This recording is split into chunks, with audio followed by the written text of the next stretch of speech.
رسول اللہ صلی اللہ علیہ وآلہ وسلم نے فرمایا، یہ کلمات اللہ تعالیٰ کی بارگاہ میں پڑھنے والے کے لیے بخشش طلب کرتی ہے اور اللہ تعالیٰ ان کی شفاعت قبول فرماتا ہے۔ جو شخص روزانہ 100 بار اس کلمات کا ورد کرے گا اس کی روزی میں برکت ہوگی، عذاب قبر سے بچا رہے گا، موت کے وقت اس کی روح کے واسطے جنت میں داخلے کے لیے تمام دروازے کھل جائیں گے۔ وہ کلمات یہ ہیں: بسم اللہ الرحمن الرحیم، السلام علیکم ورحمۃ اللہ۔ محترم ناظرین، حضرت ابن عباس رضی اللہ تعالی عنہ فرماتے ہیں کہ ہم رسول کریم صلی اللہ علیہ وسلم کے پاس بیٹھے تھے اور آپ صلی اللہ علیہ وسلم کے ساتھ حضرت جبرائیل امین علیہ السلام سرگوشی فرما رہے تھے کہ اچانک آسمان کا افق پھٹا تو حضرت جبرائیل امین علیہ السلام سکڑ گئے اور ان کا بعض جسم بعض میں داخل ہونے لگا اور وہ زمین کے ساتھ مل گئے۔ پس اچانک ایک فرشتہ رسول اللہ صلی اللہ علیہ وسلم کے سامنے آ نمودار ہوا اور عرض کی، اے محمد صلی اللہ علیہ وسلم،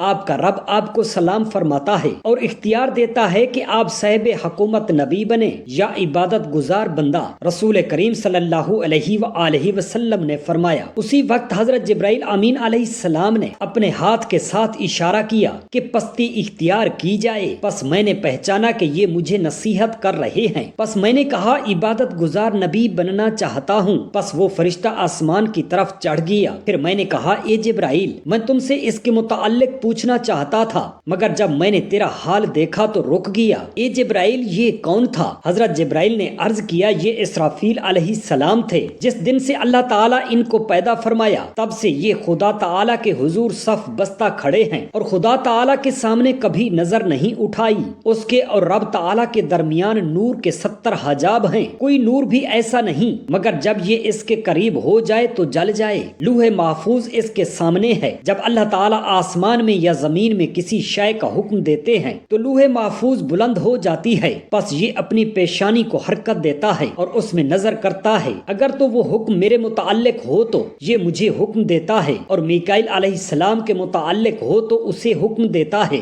اور اگر ملک الموت حضرت عزرائیل علیہ السلام کے متعلق ہو تو اسے حکم دیتا ہے۔ نبی کریم صلی اللہ علیہ وسلم نے فرمایا، حضرت میکائیل علیہ السلام کس کام پر مامور ہیں؟ عرض کیا، نباتات اور بارش پر۔ میں نے کہا، ملک الموت کس کام پر مقرر ہے؟ عرض کیا، روحوں کے قبض کرنے پر۔ حضرت جبرائیل امین علیہ السلام نے عرض کی، میں نے گمان کیا اسرافیل کے اترنے کے متعلق کہ قیامت کے قائم ہونے کا وقت آن پہنچا ہے، اور آپ نے جو میرا حال دیکھا ہے یہ قیامت کے قائم ہونے کے خوف سے تھا کہ شاید حضرت اسرافیل علیہ السلام آپ صلی اللہ علیہ وسلم کے پاس قیامت قائم ہونے کی اطلاع دینے کے لیے نازل ہوئے ہیں۔ ایک شخص حضرت علی رضی اللہ تعالی عنہ کے پاس آیا اور اس نے حضرت علی رضی اللہ تعالی عنہ سے ایک بہت ہی عجیب سوال کیا۔ اس نے کہا، کیا اللہ تعالیٰ کے پاس اتنی قدرت ہے کہ دنیا کو چھوٹا کیے بنا اور انڈے کو بڑا کیے بنا پوری دنیا کو انڈے میں بند کر دے؟ حضرت علی رضی اللہ تعالی عنہ اس شخص کا سوال سن کر بہت مسکرائے اور فرمایا، اے بندہ خدا، تو کہہ رہا ہے کہ کیا اللہ تعالیٰ ایسا کر سکتا ہے؟ مگر اللہ تعالیٰ نے ایسا کر دیا ہے، مگر تجھے خبر نہیں۔ وہ شخص بہت حیران ہوا اور کہا، وہ کیسے؟ حضرت علی کرم اللہ وجہہ نے فرمایا، تمہاری آنکھ میں جو گول سا موتی ہے وہ انڈے سے بھی چھوٹا ہے، مگر اس سے تم پوری دنیا دیکھ سکتے ہو، کیا ایسا نہیں ہے؟ اس نے کہا، ایسا ہی ہے۔ حضرت علی کرم اللہ وجہہ نے فرمایا، اللہ تعالیٰ نے آنکھ میں پوری دنیا بند کر دی ہے، وہ ہر چیز پر قدرت رکھتا ہے۔ ایک عورت امیر المؤمنین حضرت عمر بن خطاب رضی اللہ تعالی عنہ کے پاس آئی اور کہا کہ میں نے اپنے شوہر سے زیادہ اچھا کوئی مرد نہیں دیکھا، رات بھر نماز پڑھتا ہے اور دن بھر نفلی روزے رکھتا ہے۔ چنانچہ حضرت عمر فاروق رضی اللہ تعالی عنہ نے اس کی تعریف کی اور دعائیں دی۔ عورت شرما کر جانے لگی تو حضرت عمر فاروق رضی اللہ تعالی عنہ کے ساتھ بیٹھے حضرت کعب رضی اللہ تعالی عنہ نے کہا کہ دراصل اس عورت نے آپ تک اپنے خاوند کی شکایت پہنچائی ہے کہ آپ اس کے شوہر سے اس کا حق دلائیں۔ حضرت عمر فاروق رضی اللہ تعالی عنہ بات کی تہ تک پہنچتے ہوئے حضرت کعب رضی اللہ تعالی عنہ سے ہی فیصلہ کرنے کو کہا تو انہوں نے کہا کہ اس کے شوہر کو اگر نفلی عبادت کا شوق ہے تو 3 دن نفلی عبادت کے لیے رکھے اور 1 دن اور رات اس پر اس کی بیوی کا حق ہوگا۔ حضرت عمر فاروق رضی اللہ تعالی عنہ اس فیصلہ سے بہت خوش ہوئے اور ان کو بصرہ کا قاضی مقرر فرما دیا۔ حضرت عائشہ رضی اللہ تعالی عنہا فرماتی ہیں کہ جب حضرت علی شیر خدا ہمارے گھر آتے تھے تو میرے بابا حضرت ابو بکر صدیق سارے کام چھوڑ کر ہمارے گھر آ جاتے اور حضرت علی رضی اللہ تعالی عنہ کا چہرہ دیکھتے تو میں کہتی بابا آپ ہمارے گھر آتے ہو اور چہرہ علی کا دیکھتے ہو، اس کی کیا وجہ ہے؟ تو میرے بابا ابو بکر صدیق نے کہا بیٹی غلطی نہ کرو، میں نے اپنے کانوں سے رسول اللہ صلی اللہ علیہ وسلم کو فرماتے سنا ہے کہ علی کا چہرہ دیکھنا عبادت ہے۔ رسول اللہ صلی اللہ علیہ وسلم نے فرمایا خواب میں میرے پاس رب کریم کا ایک آنے والا فرشتہ آیا، اس نے مجھے خبر دی۔ آپ صلی اللہ علیہ وسلم نے یہ فرمایا کہ اس نے مجھے خوشخبری دی کہ میری امت میں سے جو کوئی اس حال میں مرے گا کہ اللہ تعالیٰ کے ساتھ اس نے کوئی شریک نہ ٹھہرایا تو وہ جنت میں جائے گا۔ اس پر میں نے پوچھا اگرچہ اس نے زنا کیا ہو، اگرچہ اس نے چوری کی ہو؟ نبی کریم صلی اللہ علیہ وسلم نے فرمایا کہ ہاں، اگرچہ زنا کیا ہو، اگرچہ چوری کی ہو۔ حضرت کعب بن مالک رضی اللہ تعالی عنہ فرماتے ہیں کہ رسول اللہ صلی اللہ علیہ وآلہ وسلم کی خدمت اقدس میں حضرت جابر رضی اللہ تعالی عنہ حاضر ہوئے اور آپ صلی اللہ علیہ وسلم کا چہرہ متغیر پایا۔ حضرت جابر رضی اللہ تعالی عنہ اسی وقت اپنے گھر گئے اور اپنی زوجہ سے فرمایا کہ میں نے دیکھا کہ رسول کریم صلی اللہ علیہ وآلہ وسلم کا چہرہ انور متغیر تھا، میرا خیال ہے کہ بھوک کی وجہ سے ایسا ہے، کیا تیرے پاس کچھ کھانے کو ہے؟ بیوی نے عرض کیا واللہ اس بکری اور کچھ بچے ہوئے آٹے کے سوا اور گھر میں کچھ موجود نہیں ہے۔ حضرت جابر رضی اللہ تعالی عنہ نے اسی وقت بکری کو ذبح کیا اور فرمایا کہ جلدی جلدی گوشت اور روٹیاں تیار کر دو۔ جب کھانا تیار ہو گیا تو ایک بڑے پیالے میں رکھ کر حضور اقدس صلی اللہ علیہ وسلم کی خدمت میں کھانا حاضر کیا۔ بس اللہ کے نبی صلی اللہ علیہ وسلم نے فرمایا کہ اے جابر اپنی قوم کو جمع کرو۔ فرماتے ہیں کہ میں اپنی قوم کو لے کر حضور نبی کریم صلی اللہ علیہ وسلم کی خدمت میں حاضر ہوا۔ آپ نے فرمایا کہ ان لوگوں کو الگ ٹولیاں بنا کر میرے پاس بھیجتے رہو۔ اس طرح وہ ٹولیاں بنا بنا کر کھانے لگے۔ جب ایک ٹولی سیر ہو کر کھا لیتی تو دوسری ٹولی آ جاتی، وہ بھی سیر ہو کر کھا لیتی، یہاں تک کہ سب نے کھانا کھا لیا اور برتن میں کھانا جوں کا توں تھا، بلکہ پہلے سے بھی زیادہ موجود تھا۔ جب صحابہ کرام رضی اللہ تعالی عنہم کھانا کھانے لگے تو آپ صلی اللہ علیہ وسلم نے فرمایا کہ کھانا کھاؤ مگر ہڈیاں نہ توڑنا۔ پھر آپ صلی اللہ علیہ وسلم نے ان ہڈیوں کو جمع فرمایا اور ان پر ہاتھ مبارک رکھا اور کچھ پڑھا جسے میں نے نہیں سنا۔ وہ بکری کان جھاڑتے ہوئے اٹھ کھڑی ہوئی۔ آپ نے فرمایا کہ اے جابر اپنی بکری لے جاؤ۔ حضرت جابر رضی اللہ عنہ فرماتے ہیں کہ میں اپنی بکری لے کر اپنی بیوی کے پاس آیا تو وہ بولی یہ کیا ہے؟ میں نے کہا واللہ یہ ہماری وہی بکری ہے جس کو ہم نے ذبح کیا تھا۔ حضور اقدس صلی اللہ علیہ وسلم کی دعا سے اللہ تعالیٰ نے اس بکری کو زندہ فرما دیا۔ یہ سن کر حضرت جابر رضی اللہ تعالی عنہ کی بیوی نے کہا کہ میں گواہی دیتی ہوں کہ آپ صلی اللہ علیہ وسلم اللہ تعالیٰ کے رسول ہیں۔ جب حضرت جابر رضی اللہ تعالی عنہ نے بکری کو ذبح کیا تو ان کے دو چھوٹے صاحبزادے بھی وہاں موجود تھے جنہوں نے بکری ذبح ہوتی دیکھی۔ وہ دونوں چھری لے کر چھت پر گئے۔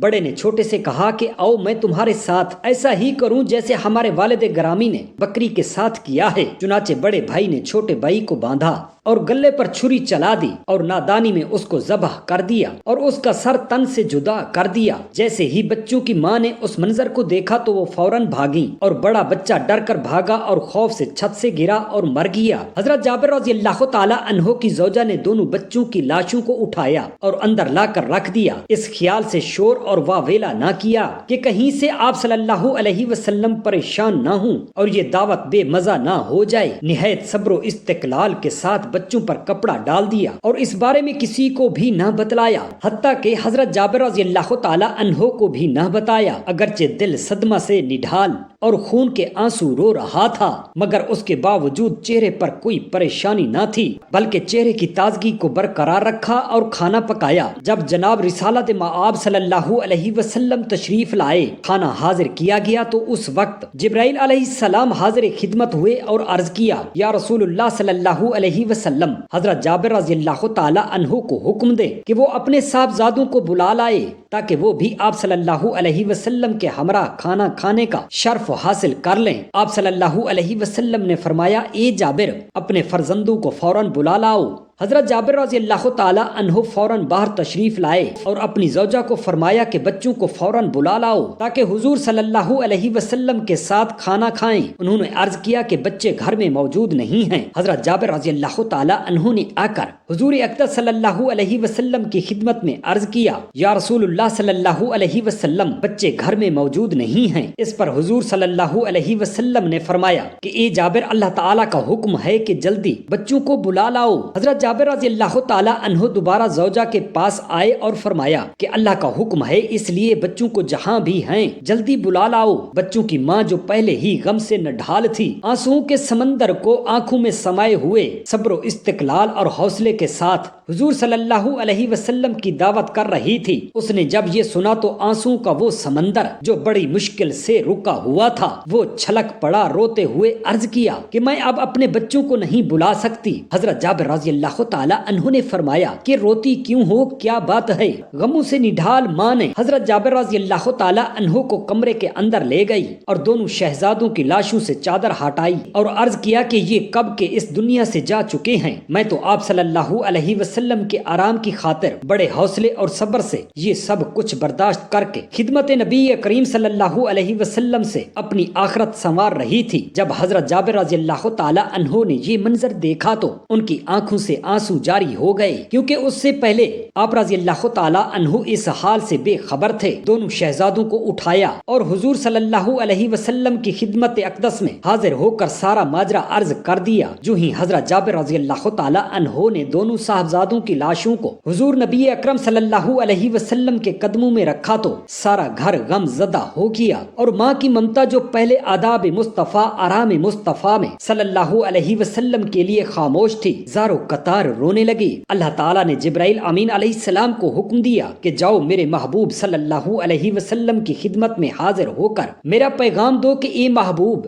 آپ دعا فرمائیے، ان کو زندہ ہم کر دیں گے۔ چنانچہ حضور اقدس صلی اللہ علیہ وسلم نے اپنے دست اقدس دعا کے لیے بلند کیے، ابھی ہاتھ واپس نہ آئے تھے کہ دونوں شہزادے زندہ ہو کر اٹھ کھڑے ہوئے۔ وہ گھر جو پہلے دونوں صاحبزادوں کی موت سے افسردہ اور غمزدہ تھا، اب خوشی سے پھولے نہ سماتا تھا۔ حضور صلی اللہ علیہ وسلم نے دونوں شہزادوں کے ساتھ مل کر کھانا تناول فرمایا۔ سبحان اللہ۔ رسول اللہ صلی اللہ علیہ وآلہ وسلم نے فرمایا، یہ کلمات اللہ تعالیٰ کی بارگاہ میں پڑھنے والے کے لیے بخشش طلب کرتی ہیں اور اللہ تعالیٰ ان کی شفاعت قبول فرماتا ہے۔